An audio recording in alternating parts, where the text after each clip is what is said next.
Hi there, Ralph. Ralph, this is the Leaper Hatch Brood Bull Stag. He's 16 months old, full-bodied, super red eyes, and very solid body. His leg band number is 419. 16 months old, Leaper Hatch from Rat Graves or Hatch Village in Tulsa, Oklahoma.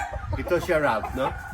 His weight is about 221 at most. 21. Yan siya.